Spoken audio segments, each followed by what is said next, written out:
Bueno, Juan Di Natale, un gran capítulo de Comunistas y nosotros arrancando QR. Bienvenidas, bienvenidos. Pero no solo ya estamos revirtiendo décadas de deterioro, sino que tenemos una potencialidad enorme, con las exportaciones de petróleo que son una realidad, pero también con mayores exportaciones de gas a nuestros países hermanos y de GNL al resto del mundo en pocos años. O sea, hablamos de una fuente de recursos extraordinaria que, de mínima, puede abastecer la demanda argentina por los próximos 150 años. Por eso, Vaca Muerta es un antes y un después para nuestro país. Nunca volverá a haber faltante de gas en la Argentina. Alcanzará en demasía para nuestro país y también para exportar. Nunca volverá a haber déficit energético en la Argentina. Al menos nunca mientras no nos desviemos del camino de la libertad.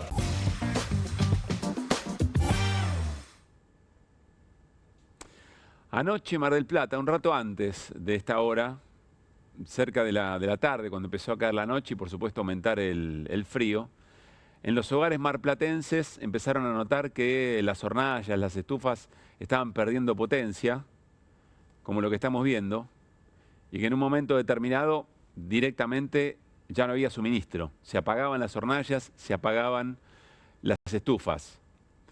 Es muy interesante, hoy charlamos con una colega de Canal 8 de Mar del Plata, que nos decía que al principio la primera reacción es ¿vieron cuando se nos corta la luz, por ejemplo? En nuestras casas, primero pensamos, bueno, ¿somos nosotros o es el barrio? ¿O es el edificio? Entonces pensaban que el problema era del propio hogar. Después, claro, la gente se fue enterando que era un problema generalizado. Se cortó el gas. Quizá con la electricidad nos viene pasando, no es que esté bien, ni tampoco que haya que naturalizarlo, pero tenemos algún tipo de reflejo respecto de qué es lo que pasa cuando se corta el gas, sobre todo en las grandes ciudades, cuando se corta la luz, quiero decir, ¿no? Más o menos sabemos que hay que esperar, están las velas, bueno, algún que otro recurso, están los generadores, la cosa se va piloteando, no está para nada bien, no es satisfactorio, no es placentero. Ahora, en Mar del Plata nunca se había cortado el gas, en la historia. Es una situación realmente muy, pero muy brava. ¿Vinculado a qué?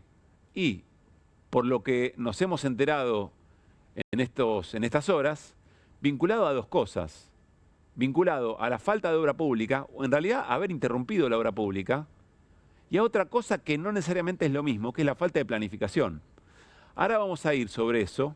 Nosotros no somos especialistas, por supuesto, en el tema, pero sí recurrimos a especialistas. Horacio Mizrahi, especialista en el tema, hace una publicación.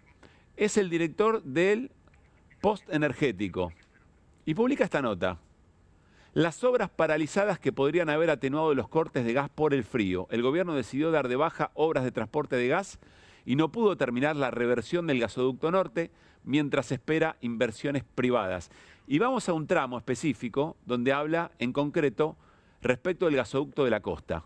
La grave situación de Mar del Plata con cortes de gas a hogares, algo inédito, que la empresa Camus se atribuyó a la baja presión, podría haber sido diferente en caso de que se hubieran terminado las obras de ampliación del gasoducto de la costa.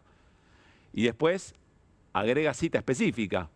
La parte fundamental que debería estar concluida es la planta compresora de las Armas, de 2.400 HP de potencia, con 2 motocompresores que permitiría la conexión de 85.000 usuarios de la costa atlántica. Pero al igual que ocurre con la reversión, la mala gestión de la contratista Peitel, que tendría fluidos vínculos, acumula demoras inexplicables e incluso habría abandonado la obra con un 75% de avance. Es decir, acá hay una mezcla de cosas. Hay cosas que el gobierno interrumpió y evidentemente también no se ha revisado, porque los privados todo lo resuelven, algunas gestiones de lo propio privado. Aquí la pregunta es, ¿y qué creían que podría haber ocurrido? ¿O cómo pensaban que podría ocurrir otra cosa? ¿Por qué hablábamos de demoras o interrupciones de la obra pública y falta de planificación? Aclaremos algo, para ser honestos intelectualmente. Quizá con la ola polar de estos días, la demanda aumentó exponencialmente, quizá hubiera habido algún tipo de problema. Pero seguramente si hubieran estado completadas las obras que se interrumpieron, se podría haber atenuado o el impacto podría haber sido un poco menor. Lo mismo que pasa con los grandes temporales. Quizá no se evitaba que hubiera inundaciones, pero si las obras hubieran estado, quizás se podría haber evitado el desenlace tan catastrófico. por ejemplo en Bahía Blanca, por ejemplo en la provincia de Santa Fe, por ejemplo en Mar del Plata con el tema del gas. Ahora, ¿por qué hablamos de falta de planificación? Porque se sabía que venía una ola polar de estas características. Eventualmente el Servicio Meteorológico Nacional, también muy afectado por el ajuste, también muy afectado por los recortes. Entonces, si vos sabés que viene una ola polar y que te puede aumentar muchísimo el consumo de gas domiciliario, entonces podés tomar otras definiciones. No sé, importar más gas eventualmente. O ir previendo y hacer algunos cortes programados para que no pase lo que ocurrió ayer. Que toda una ciudad se queda sin gas. Una ciudad como Mar del Plata. Se extiende 24 horas la interrupción del suministro de GNC en todas las estaciones de servicio del país. También por este tema. Y nos cuentan que en otras localidades, sobre todo en la Patagonia, también hay problemas de suministro. En medio de todo esto, se hace efectiva la desregulación del precio de las garrafas. Parece joda, parece a propósito. Es decir, en medio de todos estos problemas de aumento del consumo, de corte del suministro, además el Estado no interviene en topes máximos de cuánto tiene que ser una garrafa, sobre todo para los sectores más vulnerados. ¿Poco timing o buen timing? Depende. Depende de quién considera qué es lo que está mal y qué es lo que está bien. Vuelvo al aje. ¿Qué es el mal en este caso? Dicho sea de paso, en algún momento la sociedad argentina, pero las instituciones en la Argentina, recuperando un poquito de autoestima, cuando el Estado y sus instituciones recuperen un poquito de autoestima, podrían caracterizar este tipo de decisiones, cortar obra pública, no planificar, dejar todo libre a que lo decida el mercado, que donde hay un derecho hay un negocio en vez de una necesidad, deberíamos observarlo como actos criminales, porque efectivamente generan lesiones muy importantes en la vida cotidiana de la gente. Estamos hablando de pasar frío, estamos hablando de cortar distribución de alimentos, estamos hablando de interrumpir el mantenimiento de rutas que generan accidentes, estamos hablando de interrumpir tratamientos para patologías crónicas muy importantes. Volvemos, estamos hablando de destrozar un hospital como el Garrahan, que hoy otra vez una movilización muy importante, y frente a las demandas de mejores salarios, les rebajan el salario. Y si no les gusta y quieren un poco más, entonces pierdan derechos laborales. La trama es la misma. Son acciones criminales que tienen que ver con correr al Estado de la garantía o del hecho de poder garantizar los derechos básicos y esenciales. O por lo menos, si se viene de situaciones y de años de dificultad, por lo menos atenuar el impacto de situaciones que se pueden prever, como las lluvias por el cambio climático, como el frío, una ola polar. Arrancamos QR y arrancamos con las voces del día.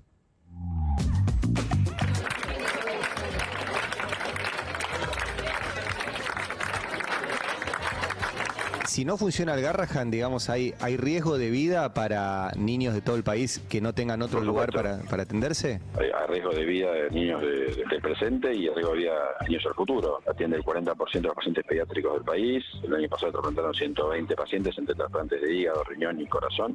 ¿Quién no va a hacer eso?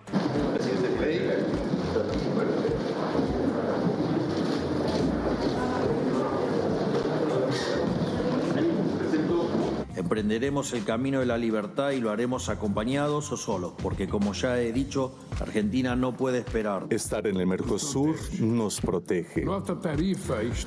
Nuestro arancel externo común nos blinda contra guerras comerciales ajenas. La robustez de nuestra institucionalidad nos acredita ante el mundo como socios confiables. Y quiero hacer la comparación con las Malvinas. Tienen todo el derecho sobre ese territorio. Claro que este plan económico está terminado. Es un plan económico de inflación reprimida y de incremento de la recesión y de la deuda. Si siguen tomando deuda como están tomando, vamos a entrar en un default. ¿Vos pensás que en este régimen, a 3.000 por mes, 9.000, te fumaste el superávit comercial energético del año. Y en 3 meses lo entregaste en turismo de en atesoramiento. South Beach Sí. a las 12. Acá el error que está pasando es que se le dé la razón a una jueza norteamericana que dice que está el Estatuto de IPF encima de la Constitución Nacional, porque este fallo es absurdo, es insólito. La situación de Eva es que está detenida, incomunicada, en una comisaría. Respecto de los hechos, estamos esperando que preste su declaración indagatoria, que seguramente va a ser el día de hoy, a lo cual en ese momento nos van a referir los hechos, los medios de prueba y su situación procesal respecto a su libertad.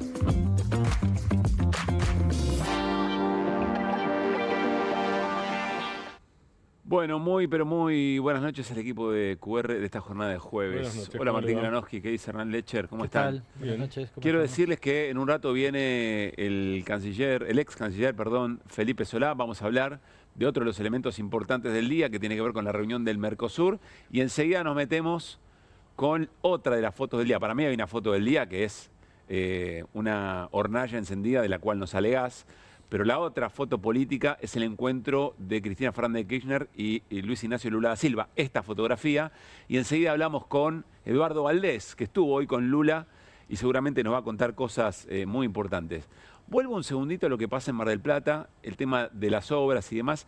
Está ocurriendo algo en Mar del Plata que en función de cómo funcionan los medidores van a tener que ir casa por casa.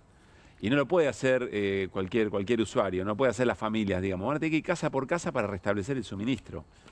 Porque cuando baja la presión, automáticamente corta el medidor, entonces eso lo tiene que hacer alguien que Además, que sabe. Pablo, vos citabas obras inconclusas, Sí. como la planta compresora de las armas. Cuando vos hablás con los marplatenses, digo, si hablás con los bahienses, te van a decir, nunca llovió tanto en tan poco tiempo. Así Eso es. fue la lluvia de marzo. Sí. Cuando hablas con los marplatenses te van a decir, de hecho están diciendo, siempre hay una ola polar en este momento del año. No es nuevo. Claro. O sea, ahí no es que hay un fenómeno climático extrañísimo y entonces se encuentra la ciudad desguarnecida porque obviamente no se puede prever. Acá hay desinversión de años y sobre todo el parate de los últimos 2 años que tiene que ver con el parate de la obra pública de Milei, no tiene que ver con la temperatura que siempre azota a Mar del Plata en esta época. En un rato, para más detalles, hablamos con Gustavo Pulti, que fue intendente de General Pueyrredón, ¿no? El municipio donde se encuentra Mar del Plata.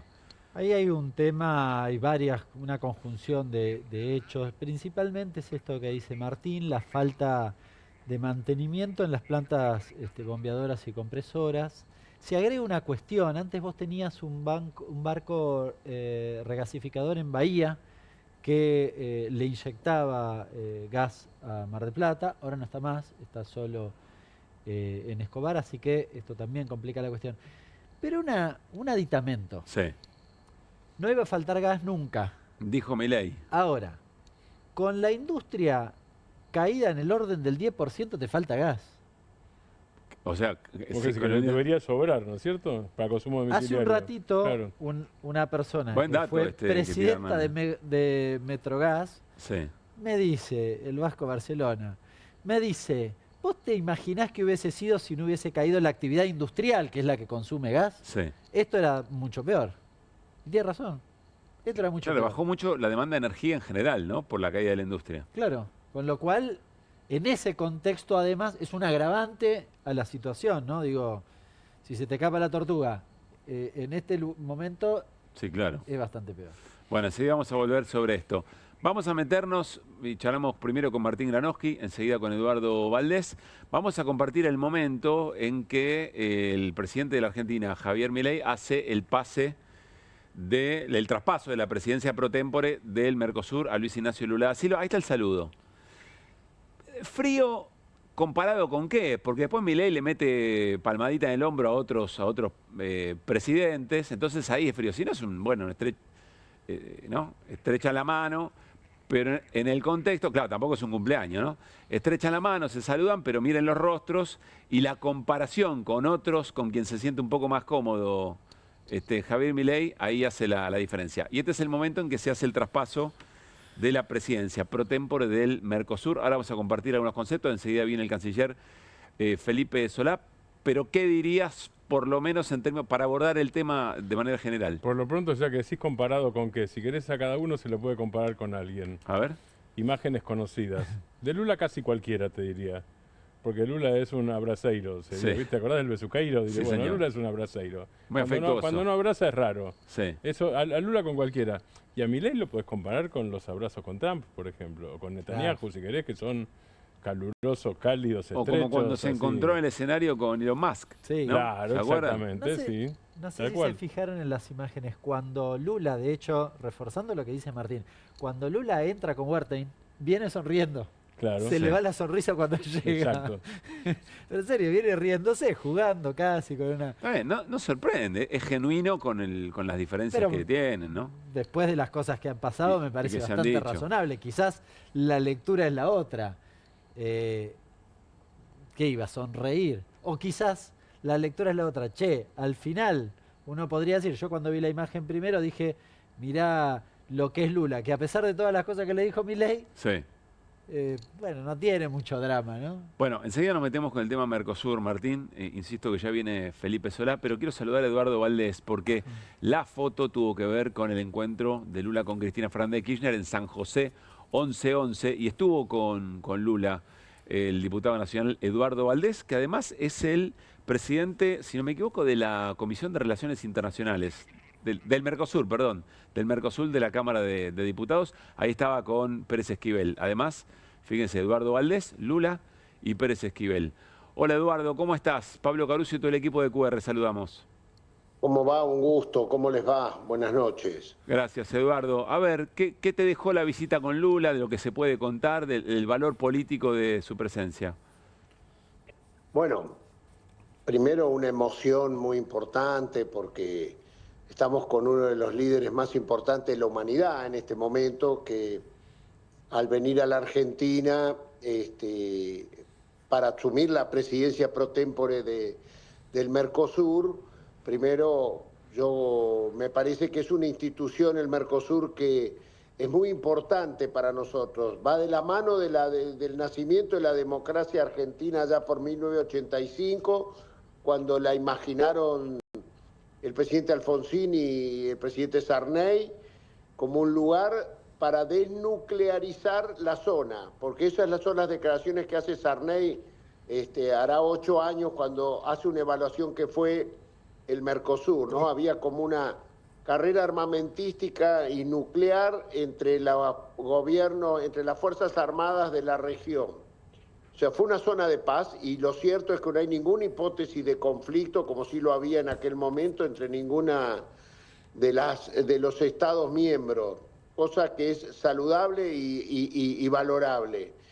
Y aparte, bueno, el encuentro fue con Adolfo Pérez Esquivel y el presidente Lula venía de estar con Cristina Fernández de Kirchner y nos contó que él había ido a verla porque cree en su inocencia, primera definición, y Adolfo lo felicitó por haber hecho esa visita.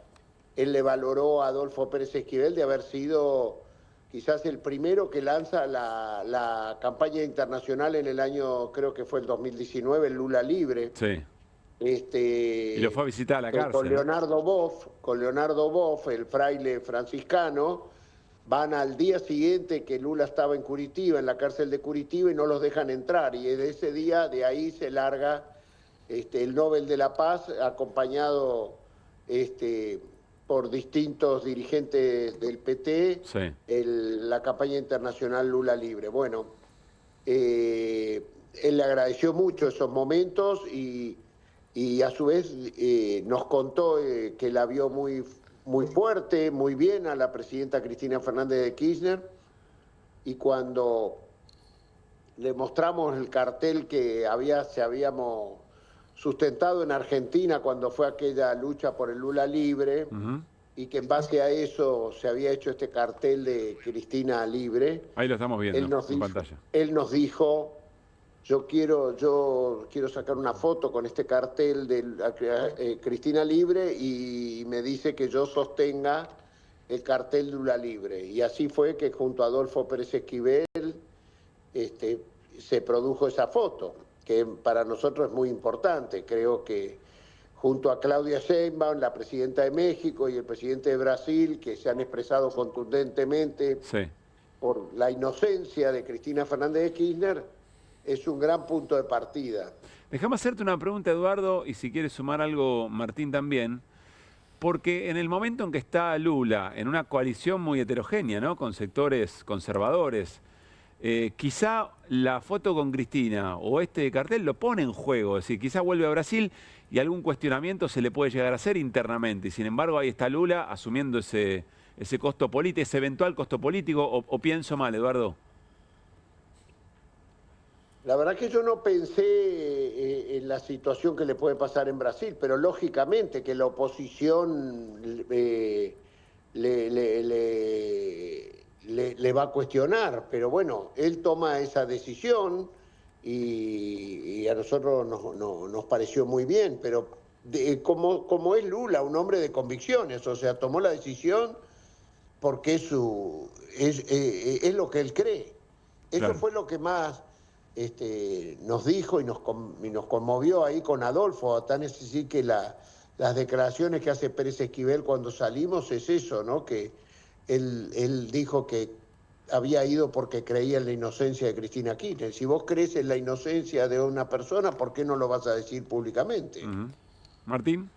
Eduardo, ¿cómo estás? Es el comienzo de una campaña, digamos, del lado argentino, la campaña internacional ya comenzó y esto es parte. Del lado de Lula puede ser el comienzo de la participación en una campaña internacional por el caso de la condena a Cristina. Mirá, no hablamos de eso, Martín, no hablamos de que pero todo, a ver, de acá en adelante es muy importante la definición de él hoy y a partir de esa definición ver a otros jefes de Estado que se pueden llegar a expresar, ¿no? Creo que es muy importante. Por eso decía, hay 3 jefes de Estado gobernando en América Latina que se han expresado, no, 4. Está Xiomara Castro de Honduras, está el presidente de Colombia, Petro, la presidenta de México, Claudia Sheinbaum, que fue de las primeras que se manifestó, y Luis Ignacio Lula da Silva. Es muy importante lo que ha sucedido hoy. Eduardo, enseguida se suma, insisto, Felipe Solá, ex canciller. Hoy Milei dijo, bueno, que él quiere llevar el Mercosur cada vez hacia una apertura comercial más importante y que eventualmente el Mercosur significaba aislarse del mundo. Sos presidente de la Comisión del Mercosur. ¿Qué reflexión te merece lo que hoy ocurrió en la reunión? Bueno, yo creo que hay burbujas en las cuales están estas declaraciones, pero después están las realidades, que en estos 6 meses que presidió Milei solo fueron burbujas, no. O sea, ahora les toca estos 6 meses al presidente Lula y no. Yo creo que el Milei verbal respecto del tema de la política internacional es inversamente proporcional al Milei real, porque veamos, acordémonos lo que él decía de China y después fue y le pidió urgente si le podían renovar los créditos, el swap que tiene Argentina. Yo creo que aún los empresarios que están muy cerca de Milei le podrán contar qué significa. Brasil es el primer socio comercial de Argentina. Y cuando hablamos socio comercial no es de Estado a Estado, es las empresas fundamentalmente, ¿no? Y entonces me parece que la verborragia a veces no tiene que ver con las acciones de la realidad. Yo tengo esperanza, primero que no creo, yo soy de los que cree que es con más Mercosur que Argentina va a salir, aliado con sus vecinos en todos los fines. Y por encima de que yo lo crea, creo que hay consenso en los sectores de los trabajadores. Basta ver al gremio de SMAT, la industria automotriz es una de las principales articulaciones que tenemos. Bueno, lo digo delante de Martín Granowski, que debe ser una de las personas que más conoce la relación Argentina-Brasil.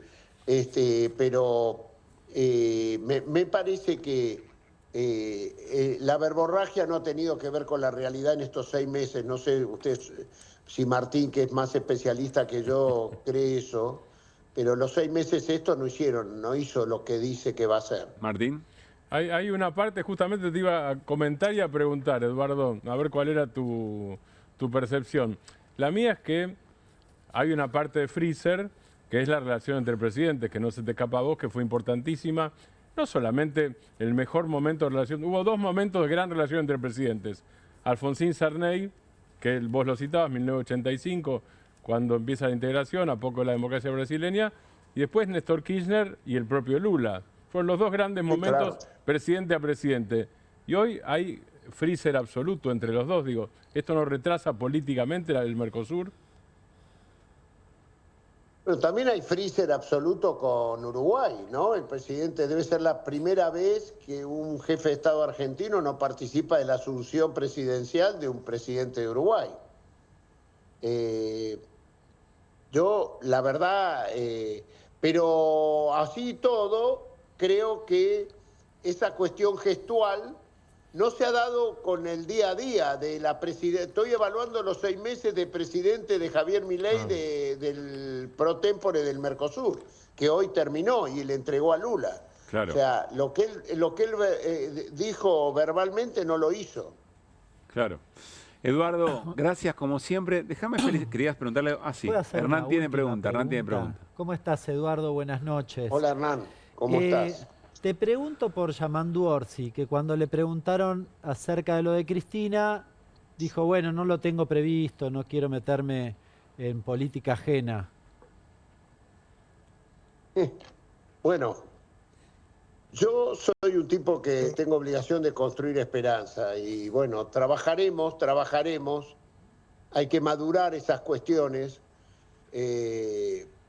Por lo pronto, Lucía Topolansky se expresó y se comunicó telefónicamente con Cristina.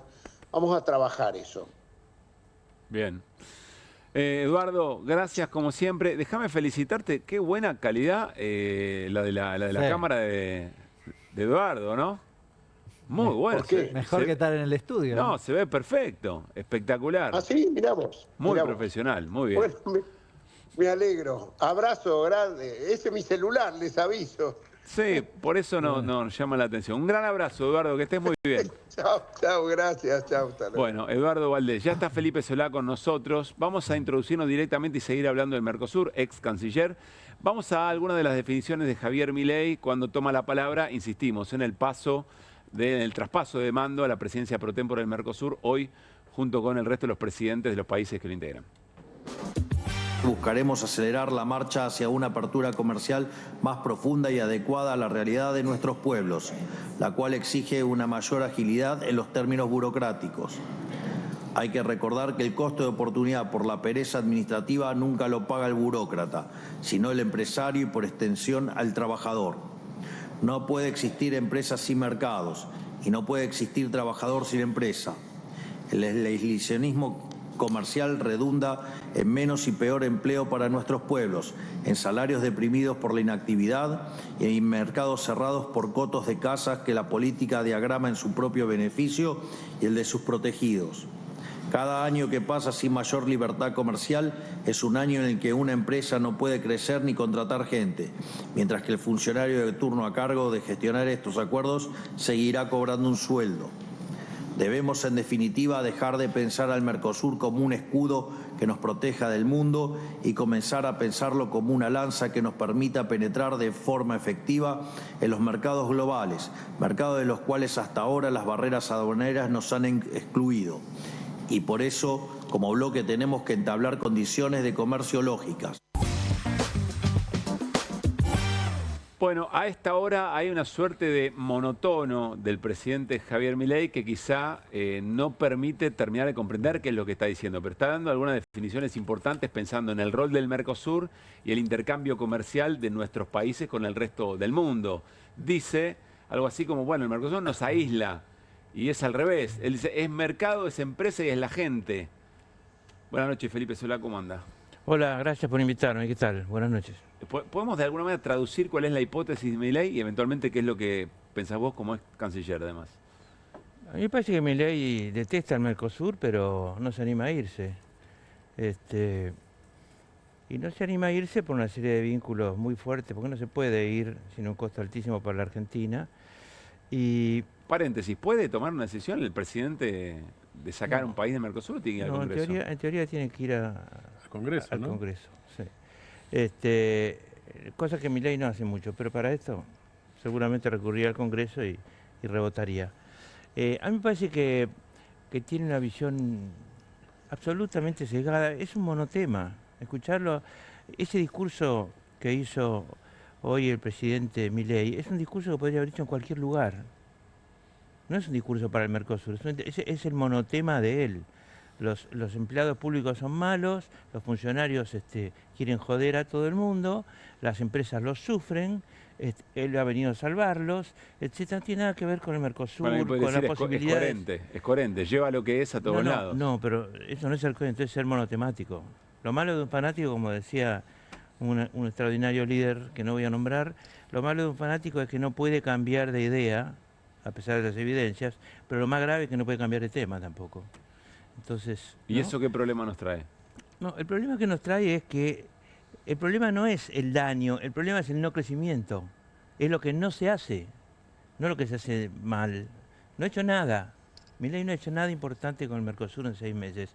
Es lo que no se hace. No estamos en los BRICS, no estamos juntos con Brasil imaginando expansión, imaginando negocios a donde se ha trasladado el crecimiento del PBI en el mundo, ¿no es cierto? Que es el sudeste asiático, con China y con el sudeste asiático. No estamos imbricados ahí, no estamos asociados. Y nosotros tenemos una cantidad de elementos para asociarnos con Brasil.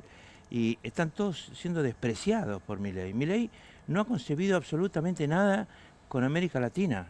Milei no ha visitado nunca ningún país de América Latina. Creo que fue a Chile una vez para que le dieran esas condecoraciones de lata que le dan. Pero la verdad es que no ha ido nunca y cuando fue a ningún Brasil otro fue lugar. por la CEPAC. Y bueno, cuando fue a por la Brasil Internacional Conservadora, claro.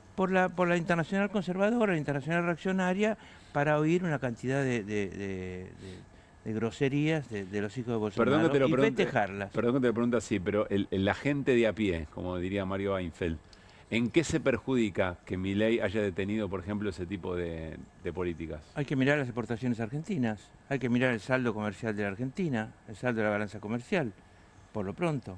Hay que mirar el no crecimiento en términos de tecnología, creatividad, etcétera. Se concibe la tecnología como una oferta que el mundo nos hace a nosotros, cuando la tecnología es algo que nace de la creatividad de este país y de Brasil. Estamos hablando de desarrollo, estamos hablando de empleo, en definitiva. Claro, no hay ninguna mirada al futuro, no hay ningún camino, ningún sendero para aumentar la producción, ningún sendero para incorporar más tecnología, para producir tecnología juntos, para tener en algún momento una multinacional, una multilatina, como tuvo América Latina muchas, hace mucho, para patentar algo. No hay nada que mire al futuro en el discurso de Milei. Volvamos, no sabemos a dónde, ni siquiera volvemos a un pasado glorioso. Es un reaccionarismo básicamente que impide el desarrollo, impide el crecimiento. Basta ver las cifras de la economía argentina. Para ver las cifras de la economía argentina se explica uno cuál es la influencia, digamos, que tiene el no estar asociado prácticamente a ningún país. ¿No es cierto? No tenemos intereses comunes comerciales con Estados Unidos, no ha llegado nada de Estados Unidos, no tenemos inversión extranjera directa, tenemos desinversión extranjera directa en el país, cosa que hace mucho que no ocurría en esta forma. Me pasa otra cosa, cuando Milei habla en el discurso que escuchamos recién, lo que dice que la Argentina tiene problemas por las barreras arancelarias. Hablamos con Hernán recién, en realidad las barreras arancelarias son más bien de los otros, ¿no es cierto? Digo, absolutamente. Limón, acero, aluminio, biodiesel no entra a Estados Unidos por barreras arancelarias norteamericanas. Se olvidó claro, nada menos que de su amigo Trump. Sí. El aluminio y el acero son muy importantes para nosotros. Perdón que arranque muy de abajo, pero quiero terminar de entender. ¿Cuál es el sentido del Mercosur para países como la Argentina y sus países hermanos? Juntos somos más. El sentido es juntos somos más. Unidos podemos inventar, crear, ¿no es cierto? Expandirnos y pensar en el mundo, pensar en el cambio fenomenal que puede tener Argentina si se acomoda a las circunstancias de el crecimiento, por ejemplo, del sudeste asiático. Ahora, para eso no lo puede hacer solo Argentina. Argentina no es un mercado importante para el mundo. Es un mercado que, unido a un enorme mercado como el de Brasil, más Uruguay, más Paraguay, es otra cosa. Más Bolivia, es otra cosa.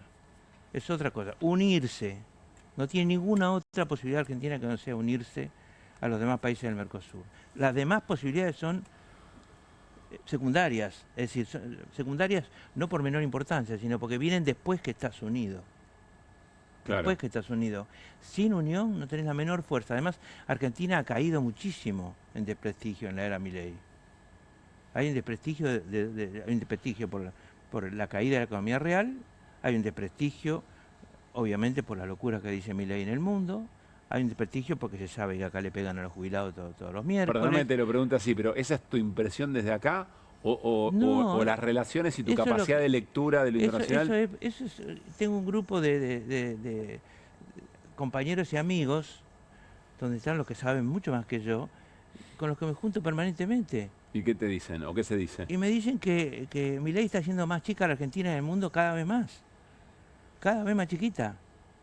Milei concibe relaciones con Israel y Estados Unidos, y nada más. Sus votaciones, las votaciones de Argentina en las Naciones Unidas son espantosas.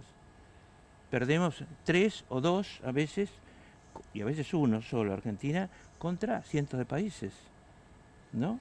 Es el que va a contramano y dice, ¿qué pasa que vienen todos a contramano? Exactamente. ¿no? Es el chiste, sí. Claro. Es como el chiste que se adjudicaba a alguien del norte de España. Sí. A ver, Felipe, pero entonces vos lo que estás diciendo es más grave que lo que hace es todo lo que no hace. Si todo el lo que problema no se es la puede no política. hacer, nos pasaba con Bolsonaro. Cuando yo era canciller estaba Bolsonaro. Sí. Había una cantidad de caminos impedidos porque ellos eran partidarios del no hacer. Les molestaba muchísimo el Mercosur Ahora Felipe, Bolsonaro. ya que lo nombras, el argumento de Milei es parecido al de Bolsonaro, es muy parecido. Muy parecido. Porque Bolsonaro decía, el Mercosur es una rémora, es un armatoste, es una porquería, es viejo, etcétera, etcétera. Hay que irse y esto tiene que ser una plataforma para acuerdos de libre comercio, decía Bolsonaro, ¿no es cierto? Milei dice lo mismo. Sí. Es decir, nos molesta esta estructura. Es una cáscara que molesta, nos oprime. No nos oprime, exactamente, nos oprime, hay que salirse de esto. Los dos dicen lo mismo. Pero Bolsonaro no lo hizo, en realidad, volviendo a lo que vos decías al principio, Bolsonaro quiso hacerlo y no lo hizo. Milei quiere hacerlo y tampoco lo hace, pero tampoco avanza. No avanza. Bolsonaro hizo un enorme aporte cuando habló mal de la mujer de Macron. Hizo un aporte enorme para que Francia dijera no hay ninguna posibilidad de acuerdo Mercosur-Unión Europea. Y si Francia dice no hay. ¿No es cierto? Porque para eso se plegan, hay una cantidad que están esperando que Francia haga punta para Italia, España. Bueno, estaba el tema de los productores agropecuarios franceses. Eso. Bueno, pero también hay productores agropecuarios que tendrían problemas con exportaciones argentinas en Italia, en España y en menor medida en Alemania y en el mundo de la las organizaciones, Europa eslava las organizaciones también, patronales, no sé, las patronales agropecuarias, las organizaciones empresariales, no tiran la bronca, no sé, esto nos perjudica, ¿no? Corta posibilidades de negocio, de desarrollo industrial o agropecuario. Es que desde el punto de vista agropecuario, la colocación de granos en el mundo no depende del Mercosur. No, digo en términos de políticas exteriores de Milei. Bueno, en políticas industriales sí. Pero nosotros tenemos 500... Pero no se leen manifestaciones. Tenemos 500.000 pymes. 500.000 pymes tiene Argentina. Ahora tiene menos, cada vez menos. Ahora, ¿vos alguna vez viste que la Unión Industrial hablara en serio del gravísimo problema de las pymes en Argentina? Nunca. En la Argentina hay un partido del ajuste. El partido del ajuste es aquel que dice, aunque me hunda yo, con tal de ver el ajuste y ver que echan empleados públicos y ver que tenemos superávit a pesar de que postergamos pagos a las provincias, no hay obra pública, no hay logística, no hay ni una clase Pero en contra de su propia actividad. Absolutamente. Es una pulsión ideológica que yo le llamo partido del ajuste, que es... Y fíjate lo que pasa con el sector agropecuario. Están cobrando las hojas casi igual que el año pasado, más o menos el mismo precio. En un año, en moneda argentina. ¿No es cierto? Claro. Y encima lo reta, le dice el 30 de junio voy a cambiar, voy a subir nuevamente las retenciones, las sube de nuevo. Y hay malestar. ¿Por qué? Porque pesa muchísimo que es el jefe del partido del ajuste. Y se les ha metido en la cabeza que su enemigo es el Estado, cuando su enemigo no es el Estado.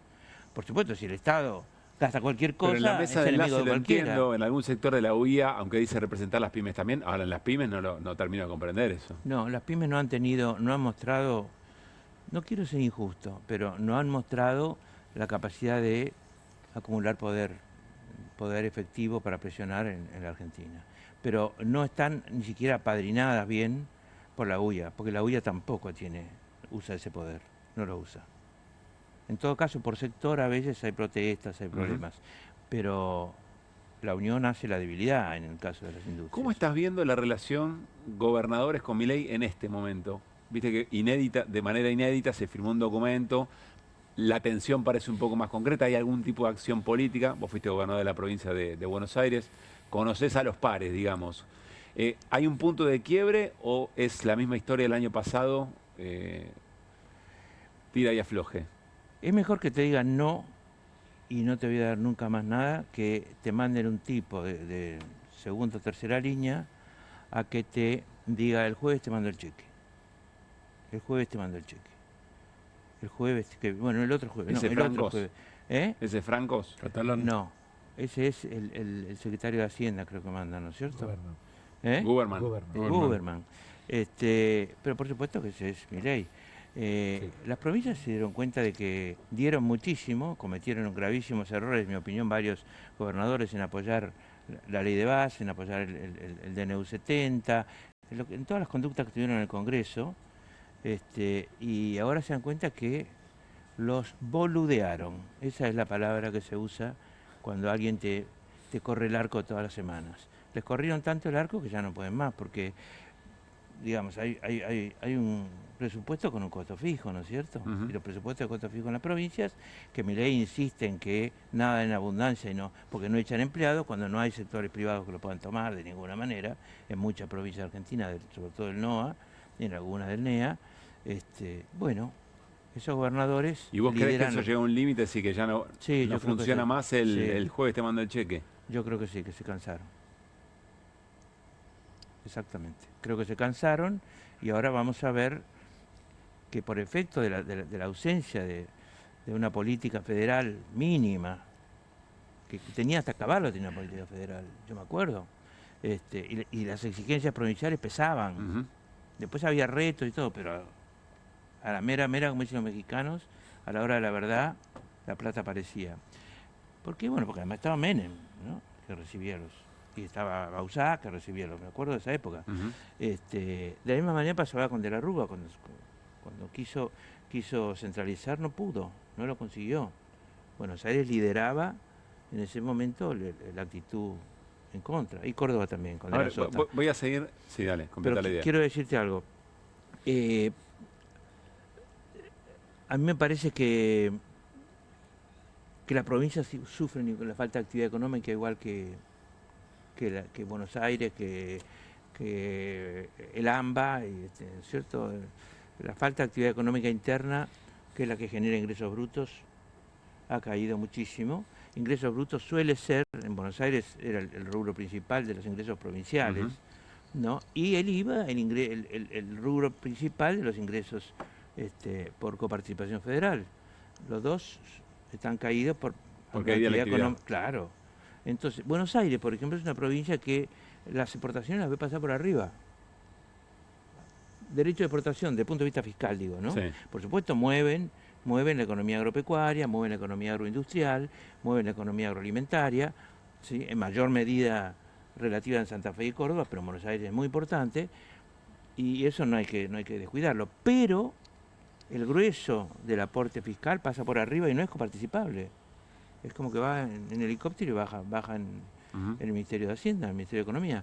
Entonces, Buenos Aires vive mucho más fiscalmente como provincia de la actividad económica interna, que de las exportaciones. Con lo cual sufre muchísimo más incluso cuando hay una caída. Y lo mismo le está pasando a la mitad sur de Córdoba, que es netamente agrícola ganadera, sobre todo agrícola, y 3/4 parte de Santa Fe, 2/3 de Santa Fe. Voy a terminar esta pregunta, que me va a llevar un par de frases, con, bueno, cuál es el comportamiento político electoral de todo esto. Pero sigo tu línea, vos decís, bueno, se cansaron los gobernadores, con lo cual si se cansaron los gobernadores y se dieron cuenta del mecanismo, es muy probable que en el Congreso vuelvan a aparecer algunas leyes sancionadas que impactan en el presupuesto y Milei ya dijo que la va a vetar. Eso más la situación electoral muy cercana. ¿Vos qué escena estás viendo ahí? Yo veo dos Y te escenas sumo que un pueden ser elemento. Hoy contrapuestas. todas las encuestas dicen que al gobierno le va a ir bien en las elecciones. Sí, yo veo dos escenas que pueden ser contrapuestas. Una es los votos que consiguió Milei adicionalmente a lo poquito que tenía, en lo poquito que tenía, no en votos, sino en Comparado el Congreso, con- perdón, sí. en los votos de la elección para diputados, ¿no? de la elección de octubre de 2023, cuando sacó 30%, o 29%, creo que los votos adicionales que consiguió, algunos de radicales, hay un radical que es una especie de traidor, digamos, para estudiar en la academia directamente. ¿Qué es quién? No lo voy a decir, tiene un cargo importante dentro del radicalismo, Ujú. y está en el Congreso. Hay ¿En el Senado o en diputados? creo que está para el lado de Hipólito Yrigoyen. Después hay diputados que ya han salido, que han respondido a los gobernadores: Misiones, Catamarca, Salta, Tucumán, que fue encabezó Tucumán, y encabezó Tucumán ahora la rebeldía. Entonces, ¿qué son los dos escenarios contrapuestos? Supongamos que le va bien a Milei, crece el número de diputados, supongamos, Tiene mejor representación. en las elecciones, sí, pero se levantan todos los demás. Se levantan todos los demás. O sea, ¿Y crees que una solo cosa? reemplazaría a los del ¿Crees que PRO? una cosa? No lo reemplaza. Tiene mayoría la oposición a Milei en ese caso. No sé si 2/3, pero tiene mayoría la oposición a Milei seguro. Después del 10 de diciembre, el Congreso es mayoritariamente anti-Milei. Aún que Milei gane las elecciones, Sí, entiendo. Eso es lo contrapuesto. porque no la va a ganar tan fácil tampoco. Vos decís que los ATN... Si gana. Y la otra cosa es, conclusión de esto que estás diciendo, supongo, previa, los ATN no alcanzan, digo, consuelan pero no alcanzan. No alcanza. No puedes mantener una economía provincial con No, ATN. Además, los gobernadores me parece que van por más. Me parece que esta vez van por más. ¿Qué quiere decir eso? Y pueden llegar a plantear la reformulación de la ley de coparticipación, de la primaria y de la secundaria. La primaria es entre el Estado y todas las provincias, incluida la ciudad de ¿Pero Buenos eso Aires. necesita consenso de todos o no? No, eso necesita una mayoría calificada en el Congreso. Mayoría calificada. Pero además pueden entrar en un intríngulo más difícil que la coparticipación secundaria, Pero, que es cuánto a cada provincia. Sigo ¿no? tu mirada, Felipe. Esa Sí, bueno, sí necesita consenso. Esa sí necesita... Sí, Claro, pero es esa esa. necesita la firma de los 20. Esa es la Constitución, la hizo para que no cambiara nada. Claro. Necesita modificar la coparticipación secundaria para que se entienda el porcentaje que cobra cada provincia de la masa total de coparticipación, que sería la primaria. Primero dividimos esto para el Estado Nacional, esto para el total de la provincia. Esa es la discusión primaria. La segunda es la discusión al interior de las provincias, ¿no? Es decir, cuánto a cada provincia. Como hay injusticias flagrantes, como Buenos Aires, por ejemplo, que recibe el 22% y tiene el 38% de aporte fiscal, y hay otras injusticias también, esa discusión requiere de la firma de los 23 gobernadores más el jefe de gobierno de la ciudad de Buenos Aires. Ergo, nunca va a salir. ¿Qué gobernador puede llegar y decir, ¿cómo le fue? Muy bien, teníamos el 4 y vamos a tener el 362, pero estamos muy contentos? Lo linchan a la salida del aeropuerto. ¿No? Claro, tienen que volver a representar. Es una ridiculez de la Constitución del 94. Sigo tu análisis. Viene octubre, a Milei le va bien, pero le va mal. Es decir, mejora su representación, pero no le alcanza porque le queda un Congreso Para mí opositor. tiene un Congreso mucho más opositor. Bien, le pregunto a Hernán, más o menos para octubre, ¿qué escena en términos económicos concretos podemos llegar a tener? Esa pregunta, la verdad, me hace preguntas ¿A qué sencillas. No, porque venimos Así hablando nomás. sobre los puentes hasta llegar a Es octubre, muy pero fácil, que ahí Hernán, es muy en fácil. términos, Tenés en 10 segundos para términos contestar, económicos, el gobierno dice que es muy apuesta... fácil. Felipe. No, digo en broma. El gobierno apuesta a que básicamente la inflación esté a la baja. Lo que pasa que hay algo que dice Felipe que es muy importante, que esto va a significar la no recuperación de la actividad, por lo cual la discusión del erario provincial, y te agrego el municipal, hoy estuve con un intendente del conurbano bonaerense, me dice que me cayó 15% entre seguridad e higiene y la coparticipación que Es recibe. muchísimo es Y, eso. y está muy ordenado, entonces más o menos lo acomoda, Sí. pero es un montón de plata. Y no todos están ordenados de Claro. esa manera. la estrategia económica que se planteó el gobierno nacional implica que esa curva del erario provincial no se puede recuperar. Bueno, entonces tenés ajuste que empieza a calar cada vez más profundo. ¿Dólares? Es una gran pregunta. Si vas a tener en absoluta anticipo. Sí. Hoy hice un cálculo. Agosto, septiembre, octubre. Sí. La balanza, perdón, me corrijo, entre FAE, compra de dólares, y cuenta corriente, Sí. vas a necesitar financiar 4.000 millones de dólares cada mes. Bueno. 12.000 millones. ¿De dónde lo saca? Estás ajustadito, entonces. De acá a las elecciones. Claro. Bueno, entonces tenés situación de ajuste, dólares con mucha necesidad, muy estrangulado también eso. Sí. Y llegás a un congreso opositor. ¿Y después qué? ¿Cuál es la escena que viene después? Estamos descontando que Milei gana las elecciones. ¿Está demasiado bien para lo mal que le va a la economía argentina? Puede ser, pero de ahí a que gane todavía falta un trecho. Está bien, pero vamos a suponer que esto que se ve como escenario. ¿Estás viendo en espejo lo que pasó con Macri? ¿En qué sentido? Gana la de medio término y no, después... porque Macri para ganar la de medio término hizo una especie de veranito keynesiano. Se salió de la rigidez, etcétera, en el mes de abril o mayo del 2017 y hizo una especie de plan platita. Hernán dice que acá también hay plan platita, pisando las tarifas. No, pero acá es plan platita en contra. Con la baja planchada la inflación. ¿Cómo sostiene la inflación con baja? ajuste de salarios, digamos. ¿Cómo se sostiene la inflación baja? Con una enorme caída del consumo, sobre todo el consumo de los bienes primarios, de los bienes más ligados a la familia, ¿no es cierto? Es decir, más ligados a la alimentación cotidiana.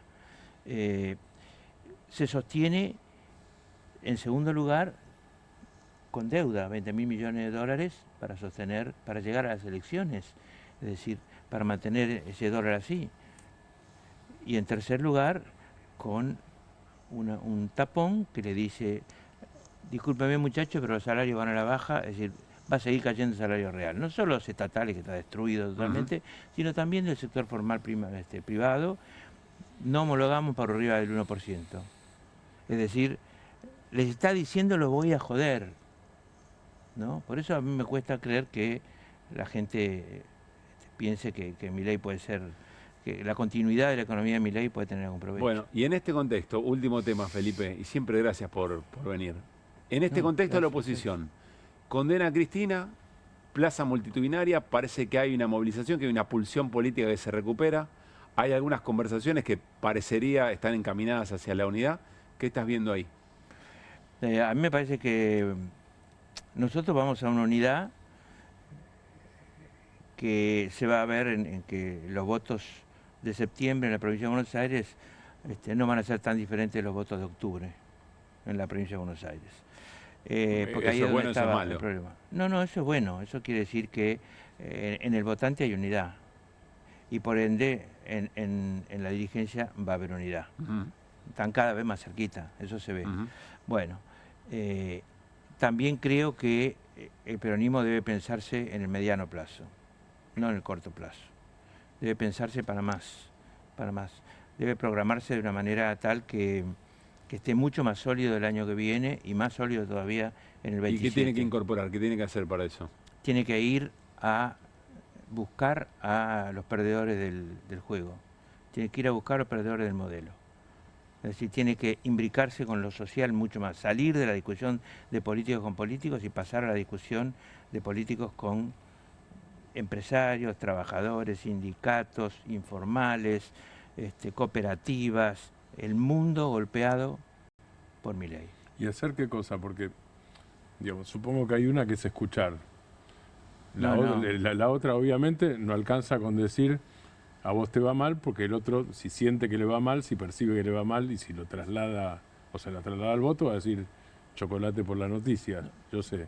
Más allá del voto tiene que hacerlo. Por eso te lo pregunto, a partir de ahí. No, tiene que hacerlo más allá del voto, tiene que hacerlo y sentir que representa eso. Y para representarlo tenés que escucharlo. Pero además, escucharlo supone trabajo de territorio. Claro. ¿No es cierto? Porque el territorio es muy diverso. Es muy diverso. En la misma ¿Vos decís que cuadra... ahí se perdió un contacto con el territorio? Sí, sí. La política ha perdido en general un contacto con el territorio. La política de Milei es digital y declaraciones con los periodistas amigos. Salir Bueno, de ahí... Milei, pero al peronismo... La nuestra tiene que ser exactamente lo contrario y tenemos que recuperar lazos con el territorio y con los vecinos. Lazos con los vecinos y tratar de ayudar a la organización. La organización política es sólida cuando está basada en una organización social previa. Ahora, no es que yo sea tan exigente, pero busquémosla porque va a aparecer. El dolor produce cambios y el dolor que está sufriendo económicamente una enorme cantidad de argentinos tiene que producir cambios en la forma de organización y en la decisión de organizar. La gran derrota, o una de las grandes derrotas culturales, es que necesitas dolor para poder reconstituir ese vínculo, ¿no? En la vida siempre cambiás más por el dolor que por la satisfacción, ¿eh? Por la satisfacción no hay grandes cambios, en cambio por el dolor sí. Eso vale para todos. Felipe, gracias por haber venido. Gracias a ustedes. Me voy a ir a pantalla con Hernán Lecher y vamos a seguir hablando de algo que recién en la charla con Felipe Solá estaba. Tiene que ver con... ¿Celular? No. Empleo.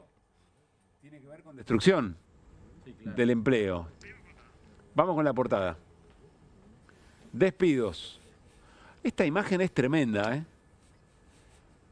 Esta imagen... Mira, si le sacás la palabra despido, el laburante en esa posición, el telegrama, es una imagen realmente muy, pero muy fuerte. Mache querido. Bueno, a ver, ¿qué datos tenemos, Hernán? Bueno, porque venimos hablando de la cuestión macro. Recién, de hecho, Sí. hablábamos, hay dólares, no hay dólares. Ayer hablábamos de lo que dijo Cavallo, de lo que dijo Caputo. Pero en paralelo, o el resultado, te diría, en buena medida, de las decisiones en materia económica y de este modelo de Milei en particular, que claramente relegó al sector industrial a un segundo plano, tiene los efectos de algo que vamos a repasar aquí, que no es la primera vez que lo hemos hecho.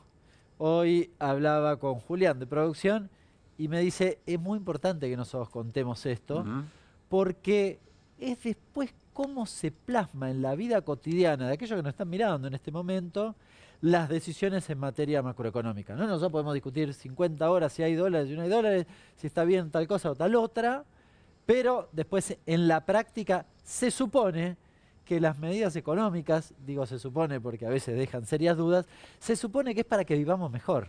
Sí, claro. Bueno, te quiero repasar lo que ha sucedido en la última semana en la Argentina. Por eso te decía, no es demasiado nuevo, porque lo hemos hecho en otras oportunidades.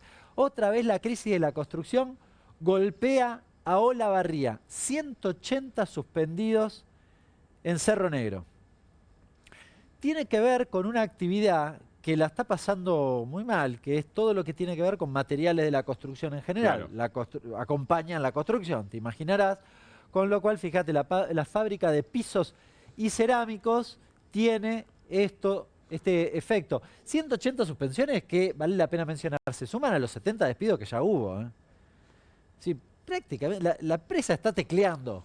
Fin, diría Adorni. La empresa está tecleando. 2 meses de suspensión y paralizadas las líneas. Es que si no hay trabajo, viste, hoy hablábamos, el corte de gas es con esto. Claro. ¿Se entiende? Con una empresa que suspendió 2 meses porque no produce.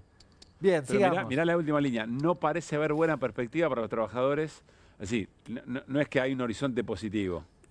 Hace unos días, cuando se reunió, yo lo comenté acá, la Confederación de Gremios Industriales, ESIRA, uno de los datos que para mí era muy ilustrativo, que solo el 5% creía que podía mejorar la situación. El 70% decía que iba a empeorar. Sí. Hablame de expectativas. Ayer hablábamos, ¿no? Hablame de anclar expectativas. Claro. No entiendo el juego de la producción. El diseño debe ser estos tiempos nuevos, que abajo va el título y arriba va el párrafo. Yo le he mandado... Bueno, está muy bien. No vamos a profundizar. Industria en crisis, el gremio la advierte... juventud era al revés.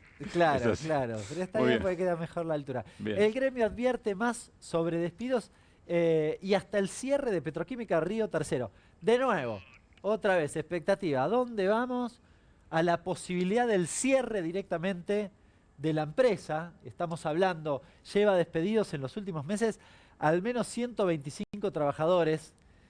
escucha esto, me parece central, porque es algo que empezamos a ver desde hace 1 o 2 meses para acá, Pablo. Tiene dificultades para pagar los sueldos y el aguinaldo. Y él no puede pagar los sueldos, no tiene actividad para hacer lo que se llama giro del negocio. ¿Bien? De nuevo, otra empresa en el contexto de cortamos el gas. Mirá la línea. La compañía atribuyó la medida a la inviabilidad competitiva frente al producto que utiliza para fabricar poliuretano importado desde China, más barato. Bueno, esto es una de las principales razones de preocupación. Yo te decía, el 70% cree que hacia adelante la cosa va a ir peor. Sí. Por 2 razones sobre todo. En realidad son 3.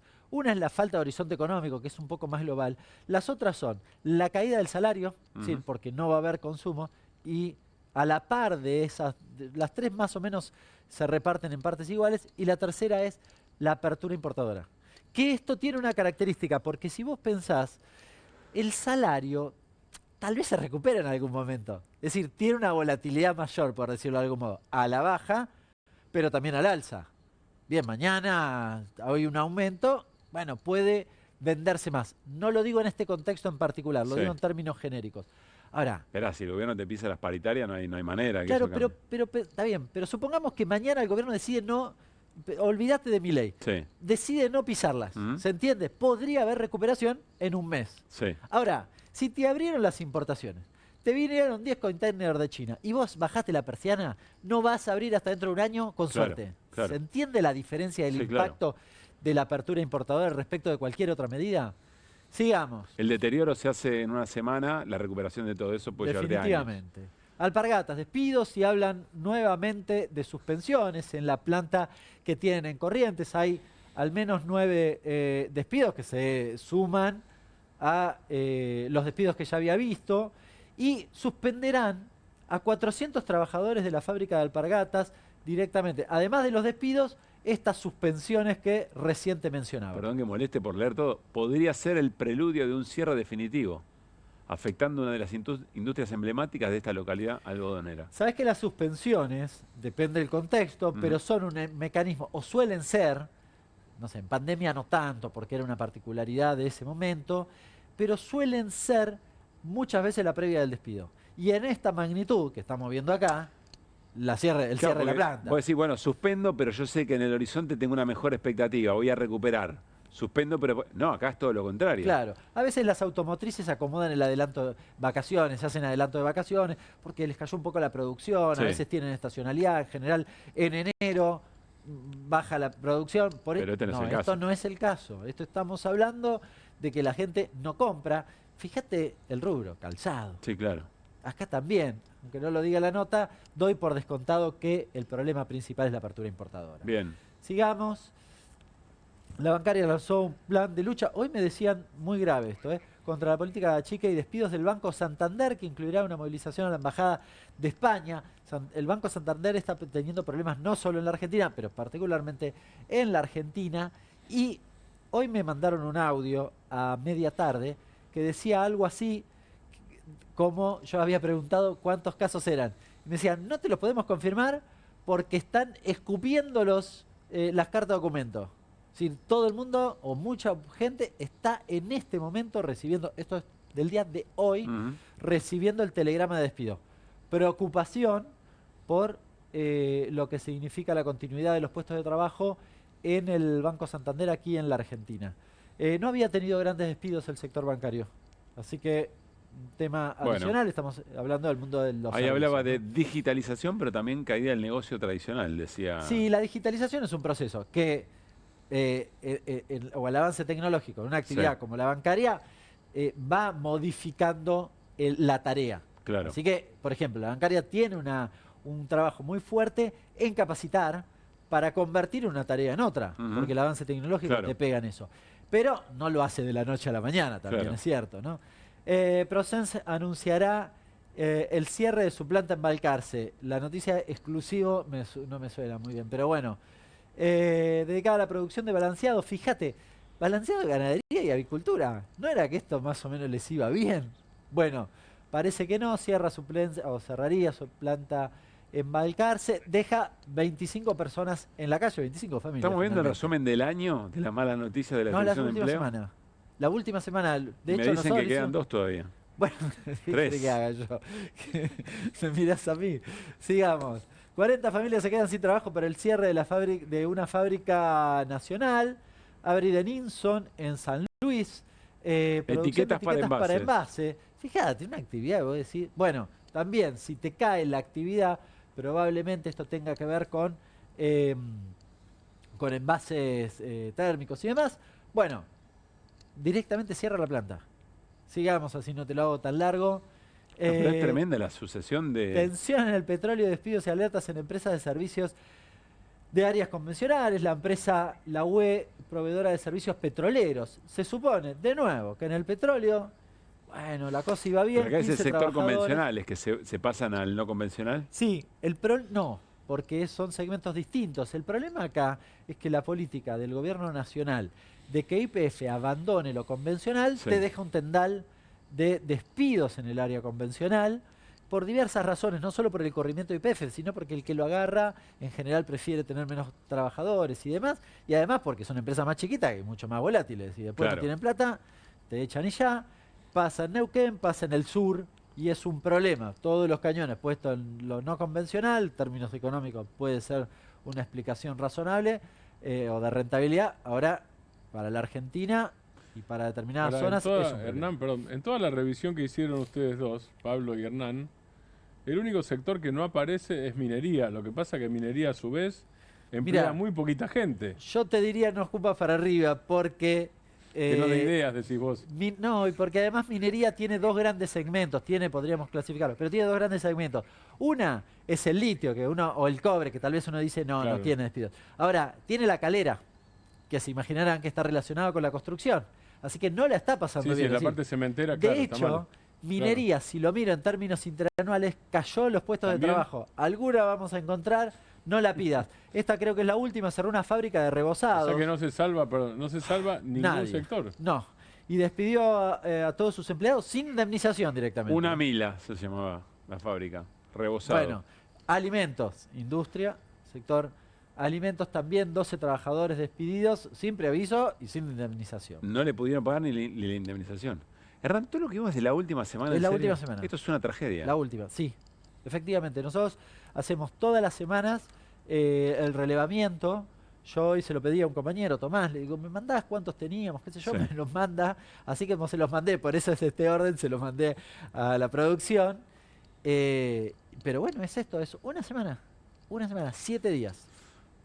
No sé si decirte gracias, pero... No, gracias me por parece el laburo. interesante contarlo, Pablo, Sí, claro. porque esto que quizás uno, viste, dice otra vez, Además hablando de la macro, del Sí. dólar, de lo Pero financiero bueno, y los bonos. es lo que le pasa a la Argentina en este momento. Vamos a lo que le pasa a la Argentina en este momento y sobre todo a Mar del Plata. Volvamos a repasar este paño. Recordábamos la escena, ¿no? Ayer por la tarde-noche en Mar del Plata ocurría esto.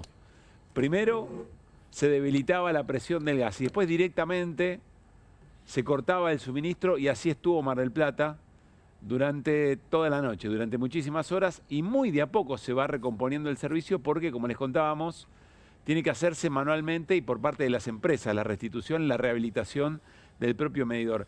Está en línea Gustavo Pulti, es legislador provincial, pero además fue intendente en General Pueyrredón.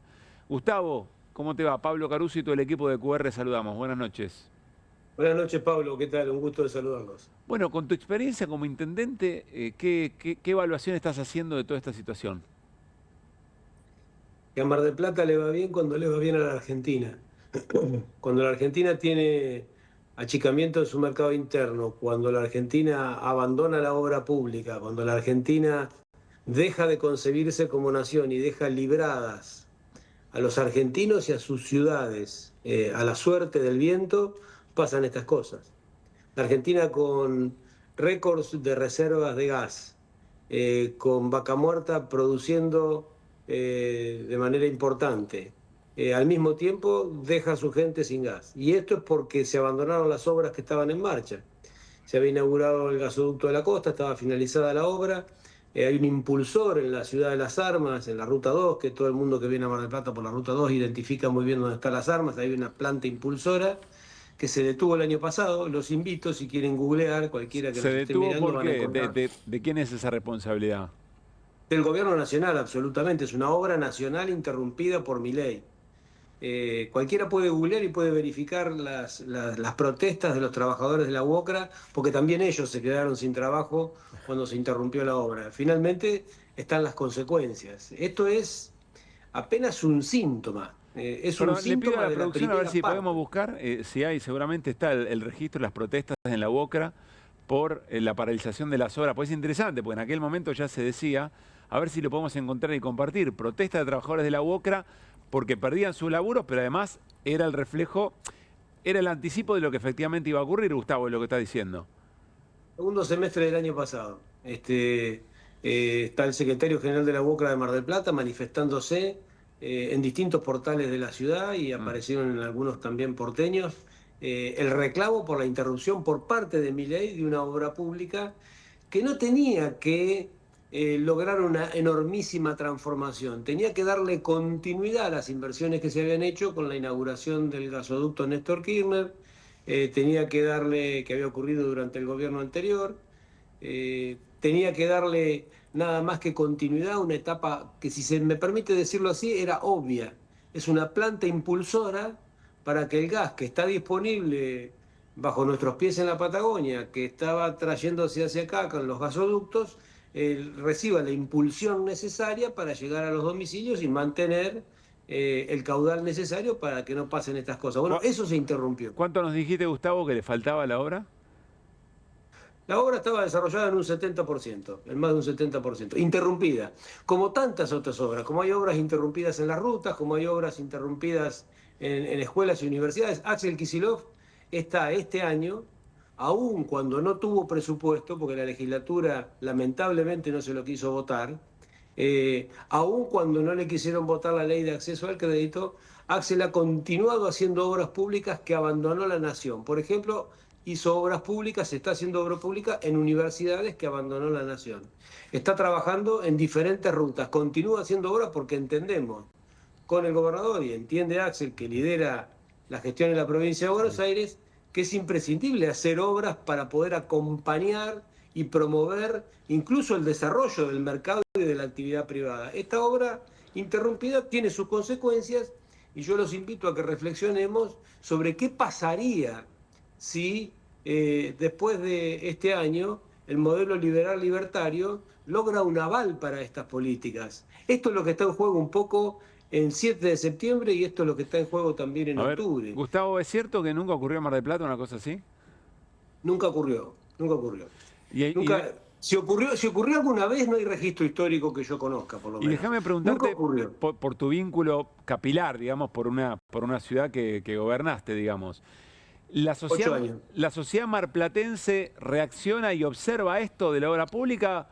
O no sé, insulta al privado, insulta a toda la política por igual. ¿Hay una cabal lectura de la situación, por más obvia que sea? Yo creo que la ciudadanía en términos generales en Argentina y también en Mar del Plata está empezando a conocer a Milei. Esto es Milei. Esto es el modelo liberal libertario. Este es el topo destruyendo al Estado. Esto es el anarcocapitalismo. Acá tenemos una versión y eso ayuda a la toma de conciencia. Lo que pasa es que sería mucho más lindo que se pudiera tomar conciencia de lo que significa el modelo liberal libertario a través de los argumentos y sin necesidad de hacer experiencias tan duras con jubilados muertos de frío, con chicos sin clases en las escuelas, con el parque industrial detenido. Sin embargo, como vos mencionás, hemos puesto toda nuestra vida política en Mar del Plata y sentimos claramente que la ciudadanía está verificando que el modelo liberal libertario será muy interesante para Wall Street, será muy interesante para los bancos, pero los cafés de Mar del Plata están vacíos, los hoteles no reciben el caudal turístico que recibían mientras se llenan de turistas argentinos las playas de Brasil o el Cristo Redentor a Chile, las obras públicas que son trascendentes están detenidas por parte del gobierno de Milei, con lo cual yo creo que no hay mal que por bien no venga si lo queremos interpretar de una manera optimista. Tenemos una gran oportunidad de tomar una decisión, si avalamos este modelo o avalamos el modelo contrario, que es intervención del Estado para promover más actividad privada y no menos, e intervención del Estado con políticas públicas para generar las condiciones de un bienestar que es imprescindible, con el gas, con la electricidad, con las rutas, con las escuelas, con los centros de salud que son imprescindibles. Ese es el modelo que expresa Axel Kicillof, y este que estamos viendo sin gas es el modelo de Milei. Martín. Martín Granoski, Gustavo, buenas noches. La combinación de frío y situación de calle es directamente letal, y hay ejemplos en la Argentina en los últimos días, lamentablemente.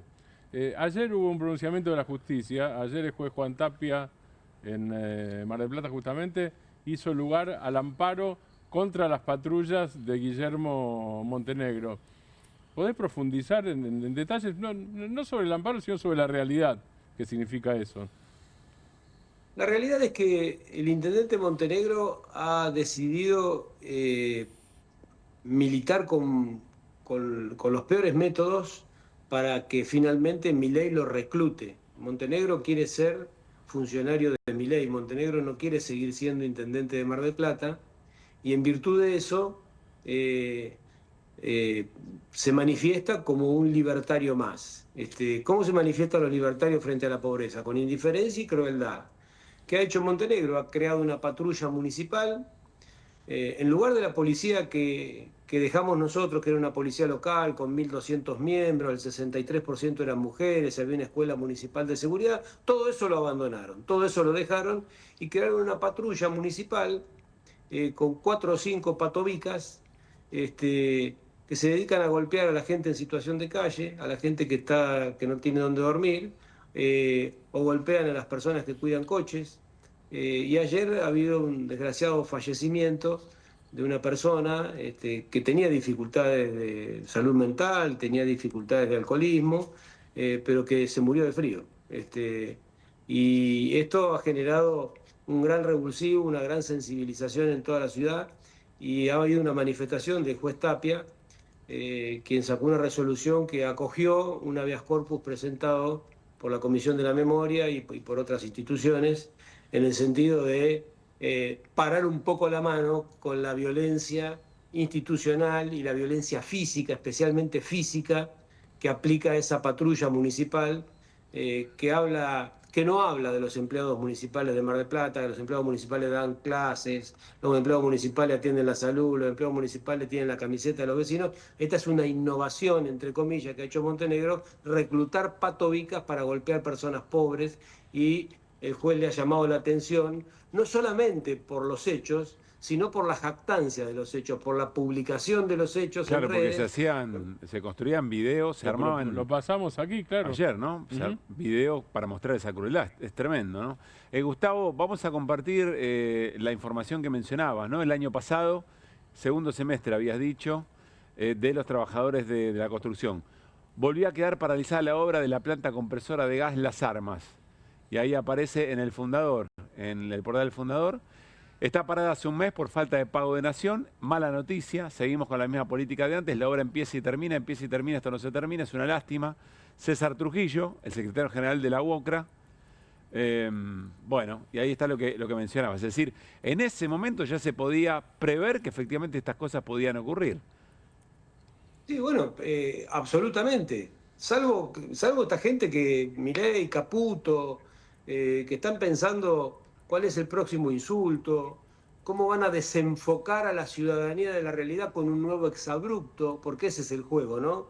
En la campaña eran las palabrotas de Milei, y en el gobierno siguen siendo las palabrotas de Milei, que desenfoca lo que va generando la estela de desgracias que genera su gobierno, la estela de dolor social y de depresión económica que genera su gobierno, trata de desenfocar a la ciudadanía con exabruptos, con montajes basados en la provocación, en la palabrota, en el insulto, como ha pasado la semana pasada, que se ha dedicado a insultar al gobernador Kicillof, otra vez estos días. Bueno, lo llevó a presidente eso, ¿no? ¿Algún éxito tuvo? Sí, pero sabes que, digamos, yo creo que la Argentina, tan pronto como puede tomar un poco de serenidad y repensarse, A la Argentina le ha ido bien cuando se dedicó al trabajo, a la producción, a defender la industria, a defender la soberanía, a hacer las obras públicas que hacen falta. Vos imaginate que un tipo como Milei hubiera sido presidente hace un siglo atrás y no existiría el puerto de Mar del Plata, que fue una obra pública. Un tipo como Milei hubiera sido presidente hace unos años, 70, 80 años atrás, y no existiría la Ruta 2. No existirían los hospitales. Entonces, cuando la Argentina se piensa un poco, no mucho, no hace falta ser un intelectual ni un filósofo, simplemente cuando nos repasamos en familia un poco... La clave podría ser soltar un poco las redes, la intensidad de tanto mensaje y pararse a pensar, y ponerse a pensar un poco. No está mal, emanciparse un poco del show de Milei, emanciparse un poco del exabrupto y el insulto y repensarnos un poco. ¿Queremos un país humano, profundamente humano, donde nos sintamos argentinos, celebremos la bandera, amemos un proyecto de nación, volvamos a sentir orgullo, realmente defendamos nuestras islas que las están entregando en el sur de una manera pavorosa, igual que a nuestro Mar del Sur, o queremos ser nosotros apenas instrumentos de los mercados? ¿Queremos los mercados al servicio nuestro o nosotros ser instrumentos de los mercados para que lo aplaudan a Milei en Wall Street, le haga caricias Netanyahu o Trump? Yo quiero que aplauda el pueblo argentino, que esté contento la Argentina porque tiene industria, tiene trabajo, tiene independencia económica y tiene por sobre todas las cosas un proyecto compartido de bienestar. Gustavo, gracias como siempre. Gran abrazo. A ustedes, un fuerte abrazo. Nos vamos a ir a una tanda. Al regresar habló de violencia institucional Gustavo Pulti. Vamos a hacer un abordaje un poco más general de esto, porque el CELS hizo una presentación respecto de los casos de violencia institucional en estos tiempos. Paula Litvachky, que es una de sus referentes más importantes, la directora ejecutiva, va a charlar con nosotros. Ya venimos. María es credinauta. Eduardo también. Y Luis y Mercedes y Pablo son credinautas. Ellos y miles de argentinos formamos Banco Credinauta.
Dos. Bueno, dale, arranca. ¡Pará! ¡Mike! ¿Van a hacer el video con el inodoro con manchas de sarro? Pero si siempre uso lavandina. Eso no lo remueve. ¿Por qué no probás limpiando con Harpic? Que llega a los rincones más difíciles eliminando por completo el sarro y desinfectando. ¡Vamos! Para cualquier desafío que te dé el inodoro... Nada mejor que Harpic. Polenta. ¿Pobre? Pobre el que no la probó nunca. Martes con queso, viernes con estofado. Pobre la ollita de la abuela que tira y tira y tira. Presto Pronta. Pobre quien se la pierda. ¿El dolor de garganta arruinó tu día? Confía en Strepsils para darlo vuelta. Su doble efecto actúa de manera local, aliviando el dolor y la inflamación en tan solo 2 minutos. Y con un efecto duradero de hasta por 4 horas. Decile chau al dolor de garganta con Strepsils. Hay cosas que no evolucionaron como pensábamos. Nos dijeron que seríamos capaces de teletransportarnos. O que al menos ya sabríamos la diferencia entre el tire y empuje de una puerta. Nada de esto pasó. Pero Koffler sí evolucionó. Porque cambió su selección de cacao y lo combinó con la cantidad justa de leche. Y con tiempo y dedicación logró un chocolate más suave y más cremoso. Nuevo Koffler. Mucho más suave. mucho más cremoso.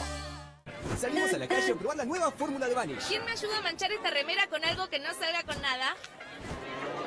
El detergente solo no va a ser suficiente. Vamos a agregar Vanish, incluso sin refregar. Este es el poder de la fórmula mejorada del nuevo Vanish. Elimina manchas casi imposibles, hasta la grasa. Animate al desafío y confía en Vanish. ¿Necesitas llegar tranquilo a fin de mes? Tené un préstamo 100% online con WeCred. Te damos un préstamo personal de hasta 400.000 pesos. Acreditación por CBU dentro de las 48 horas. Mínimos requisitos. Cuotas fijas en pesos. Rápido, simple y seguro. Ingresá ahora en wecred.com.ar. Con movimientos circulares. Tu rutina de skincare te debe traer muchos seguidores, pero este baño te los quita. Pero si yo ya limpié mi inodoro con Harpic. Sí, pero te falta el resto de las superficies. Necesitas el Harpic Baños. El rojo, que saca manchas difíciles, desinfecta y deja impecable tu baño. Para cualquier desafío que te dé el baño, nada mejor que Harpic.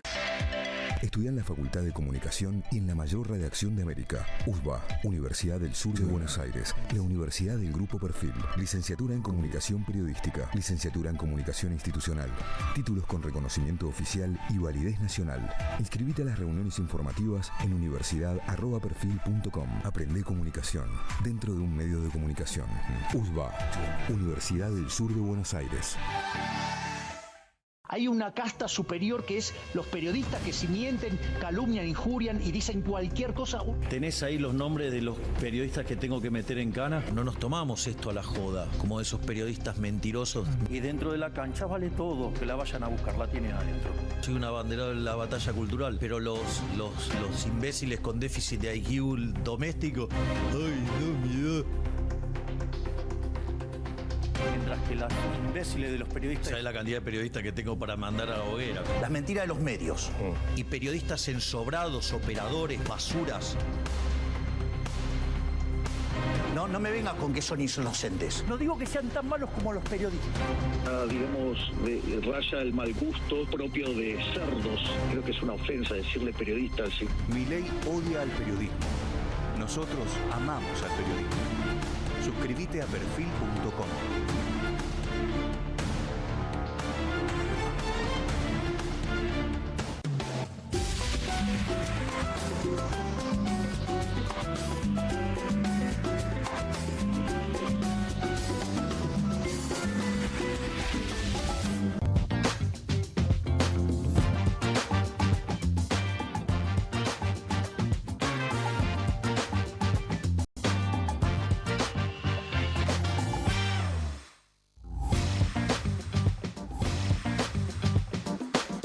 María es credinauta, Eduardo también, y Luis y Mercedes y Pablo son credinautas.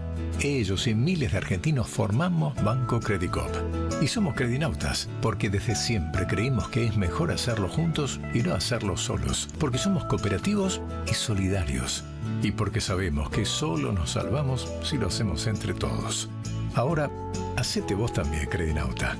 Movete a Credicop, movete a un banco distinto. Banco Credicop Cooperativo. La banca solidaria. ¿Pensás que las subastas no son para vos? Son para todos, porque podés comprar y vender desde donde estés de manera rápida, fácil y confiable. ¿Querés participar de nuestra próxima subasta?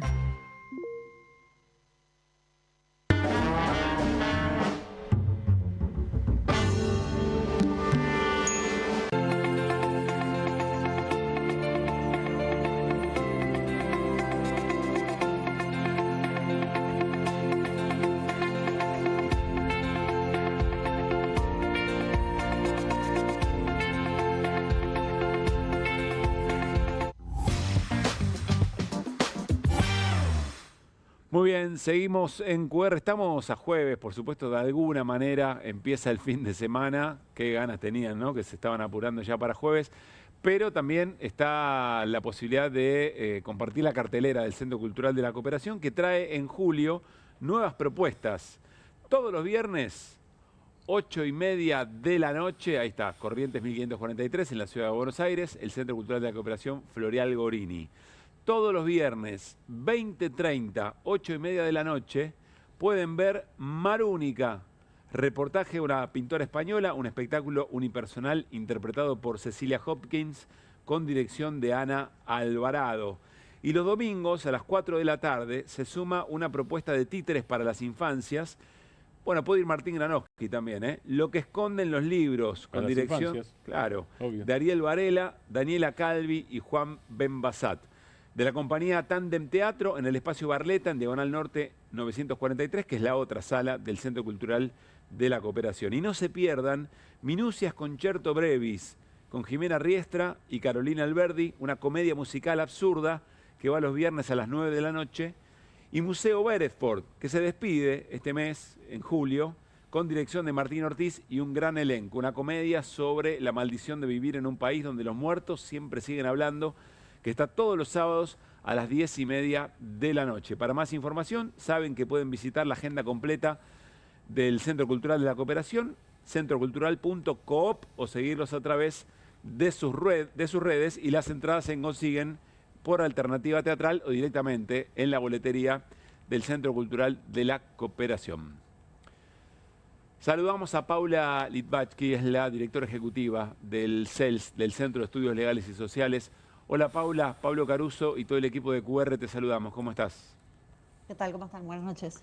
Bueno, están haciendo un llamamiento que nos alerta, por supuesto, tiene que ver con el aumento de la violencia institucional, pero además lo registran con casos muy particulares y en el último tiempo, en las últimas horas, estamos viendo episodios muy concretos, ¿no?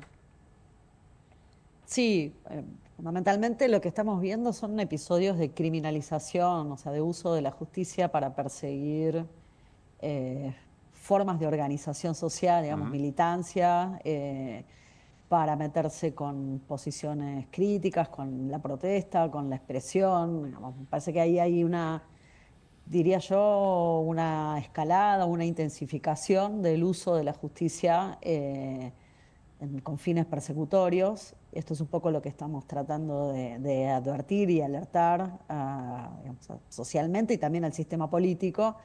Y en este caso de la justicia federal respecto de militantes que fueron a hacer un escrache en la casa de Espert y le tiraron todo el aparato punitivo encima con acusaciones gravísimas, formar parte de una asociación que tiene por fin imponer ideas por la fuerza, digamos, con una especie de coqueteo con una idea de organización que implica ciertos niveles de terrorismo, digamos, que no es otra cosa que esto, ¿no? Claro. Asociarse para imponer las ideas por la fuerza. Claro.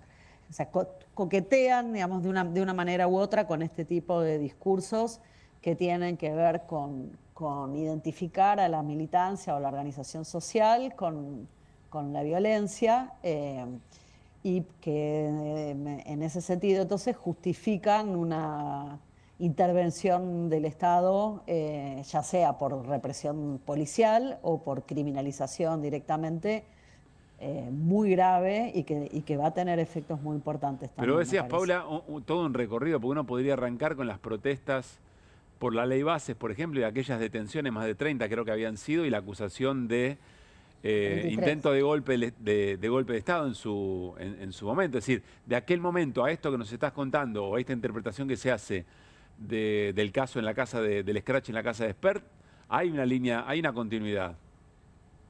Exacto, sí, claro. Nosotros lo advertimos en ese momento. Fue gravísimo la forma en que el Poder Ejecutivo en ese momento sacó un comunicado diciendo que quienes se habían manifestado en contra de la ley Bases y a quienes habían detenido arbitrariamente en ese momento eran terroristas, o de alguna manera los llamaron así, y que había sido un intento de golpe de Estado, ¿no? Un intento destituyente.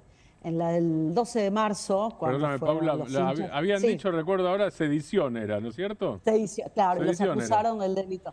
Los acusaron del delito de sedición, exactamente. Pero en el comunicado de presidencia había sido más fuerte todavía. Era la combinación entre la acusación del comunicado de presidencia y las acusaciones que había hecho Stornelli en ese momento, claro, y que después Servini no la sostuvo.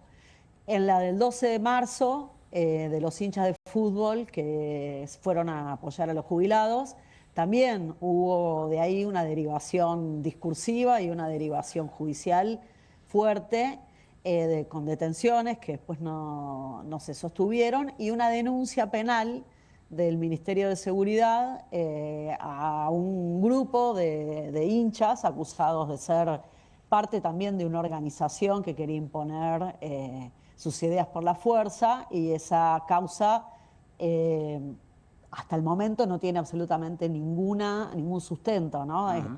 No tiene fuerza. Lo hicieron presentaron 2 informes de la Dirección de Inteligencia Criminal que usaron como el ciberpatrullaje en redes abiertas, y a partir de ahí ataron cabos para decir que algunos hinchas de fútbol eran parte de una misma organización e hicieron la denuncia también por delitos gravísimos.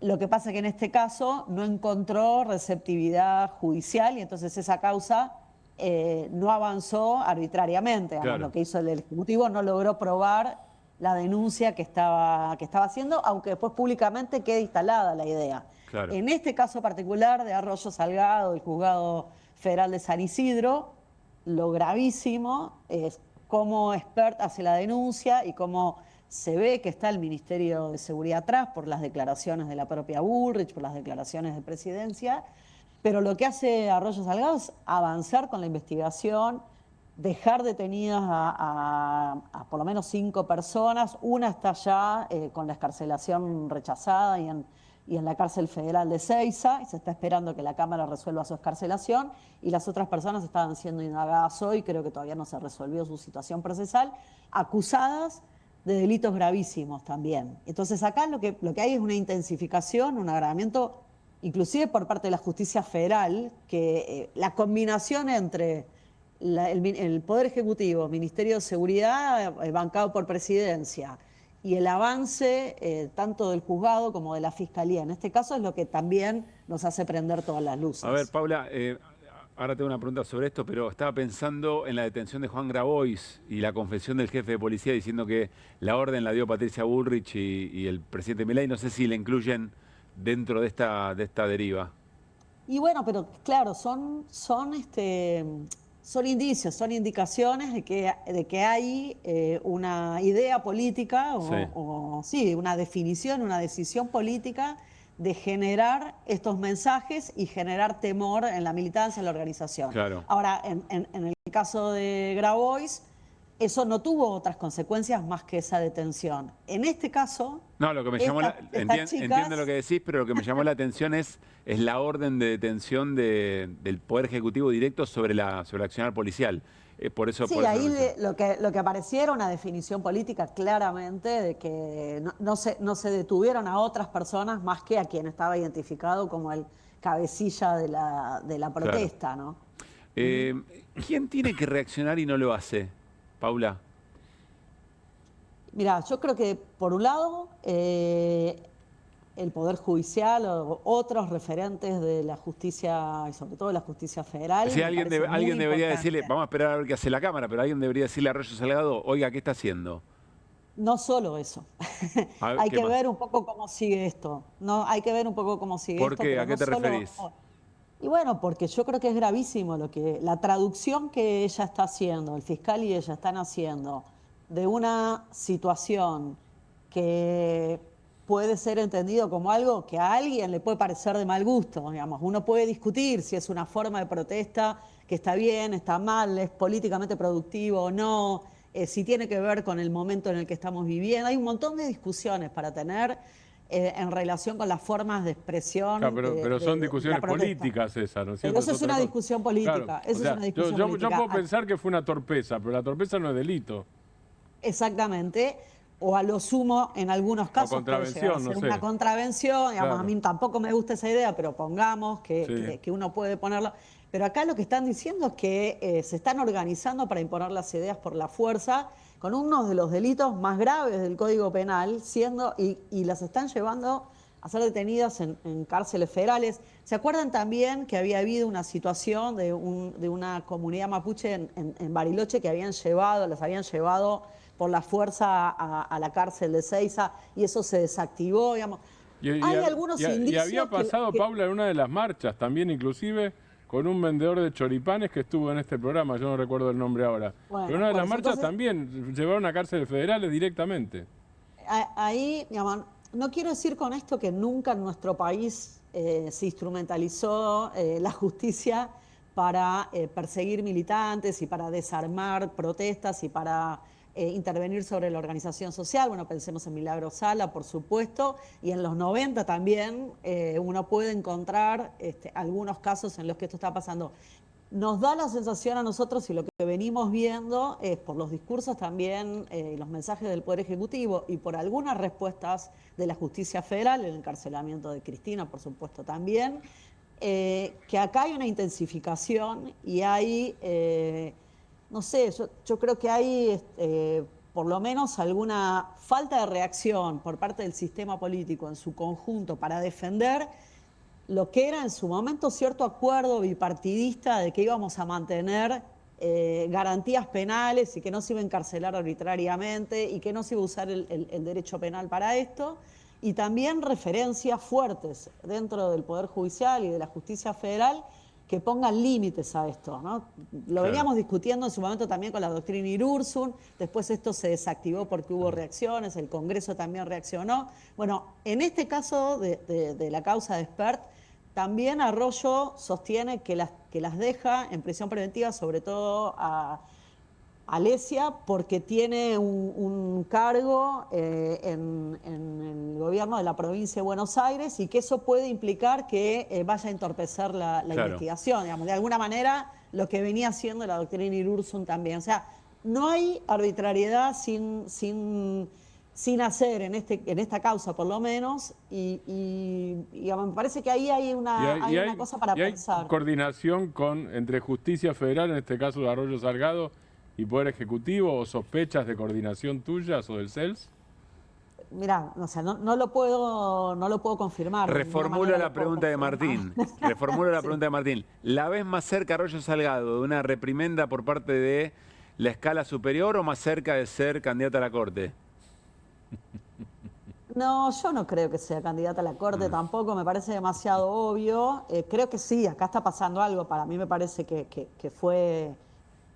Por lo menos a mí me resulta extraña esta movida por lo que están buscando, por cómo están queriendo armar una organización irregular, muy grosera, pero sí, claro, hay una comunión, digamos, de mensajes entre esto que está pasando en la Justicia Federal y los mensajes que estuvo dando Bullrich en redes, por ejemplo, y otros funcionarios también. Bueno, lo que dijo Spert, claramente ahí se ve los mismos mensajes. Gracias, Paula. Hay una sagrada escritura que dice: conoceráis a la persona por lo que lee. Un día vamos a ir a chusmear. Me da mucha intriga esa biblioteca de Paula Livache, que debe ser muy interesante. Un gran abrazo, Paula. Bueno, muchas gracias. Que estés muy bien. Nos vamos a ir, viste que el humor siempre a veces nos ayuda a digerir mejor las cosas o interpretarlas mejor.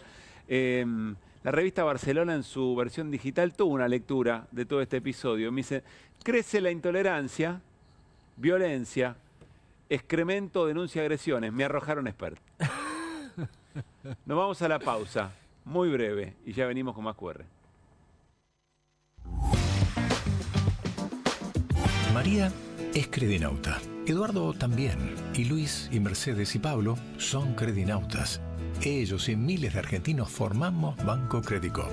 Y somos credinautas porque desde siempre creímos que es mejor hacerlo juntos y no hacerlo solos. Porque somos cooperativos y solidarios. Y porque sabemos que solo nos salvamos si lo hacemos entre todos. Ahora, hacete vos también, credinauta. Movete a Credicop. Movete a un banco distinto. Banco Credicop Cooperativo. La banca solidaria. Con energía voy a despertar. Duermo mejor con Belmo. Belmo, Belmo, Belmo es el colchón ideal. Duermo mejor con Belmo. Belmo, Belmo, con Belmo sueño espectacular. En Pilar, contamos con Mimuni, nuestra herramienta digital de atención ciudadana para solicitar turnos, realizar trámites y gestionar reclamos de manera ágil y cercana. Descárgate la app o chatea con nosotros por WhatsApp a través de 11 52 38 68 64. Las 24 horas del día. También podés acercarte a cualquiera de nuestros puntos Muni de lunes a viernes de 8 a 18 horas y los sábados de 9 a 15 horas. En Pilar, seguimos acercando el Estado a todos y todas las pilarenses. Pilar presente con futuro.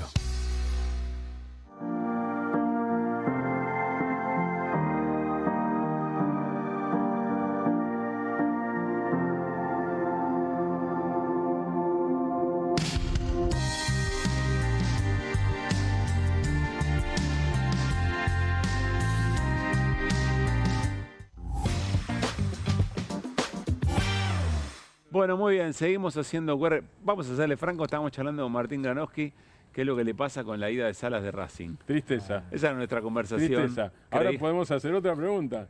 ¿Qué le pasa a Hernán Lesser con la llegada de Salas a River? Yo creo que es una buena noticia. Claro. Bueno, porque salvamos la patria, pero estas cosas también nos preocupan. Bueno, nos vamos con algún escroleo en los últimos minutos del programa. A ver qué tiene la producción para el scroll de la noche. Ah, porque... Están jugando fuerte. Están jugando... Bueno, claro, se vienen todos los memes de Julio, ¿no? Sí. Ya está. Me parece que ya estamos, ¿no? Con este... Ya estamos, muy bien. Bueno, que la pasen muy, pero muy bien. Nos reencontramos mañana, creemos, a las 10 de la noche para seguir haciendo QR aquí en Bravo TV. ¿La pasaron bien? Muy bien. Muy bien, como bueno, siempre. que descansen. Gracias. Gran abrazo y gracias a todo el equipo técnico de Bravo y por supuesto a la producción de QR. Y a ustedes por estar ahí, por elegirnos y